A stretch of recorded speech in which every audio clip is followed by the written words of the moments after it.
কিরে ছোট ভাই, তুমি কান্না করতেছো কেন? তোমার কি হয়েছে? আমারে খালি শয়তানে লাগে, আমারে কেন শয়তানে লাগে? কিডা লারে তোমারে খালি?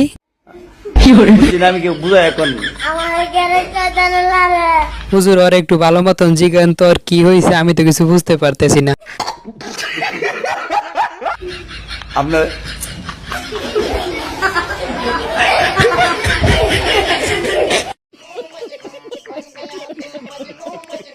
কি বুঝলেন গাইস? হুজুরের পড়া জিজ্ঞাসা, বেশ ভালো কথা, পড়া কবি পড়া না পড়ায় তাই নাকি তার নাকি শয়তানে লারে, মানে কি? গাইস, এবার এই ভিডিওটি দেখেন আমার বন্ধুর শীতের সময় কমন ডায়লগ। তুমি শীতে গোসল করো? মনের গোসলই বড় গোসল। এইটা কি শুনাইলি ভাই? মনের গোসল আবার বড় গোসল হয় কেমনে? যেমন মন যদি থাকে পরিষ্কার, গোসল করার কি দরকার? মন থাকলে পরিষ্কার, গোসল করার কি দরকার? ও যা বলছে বলে নে প্লাস।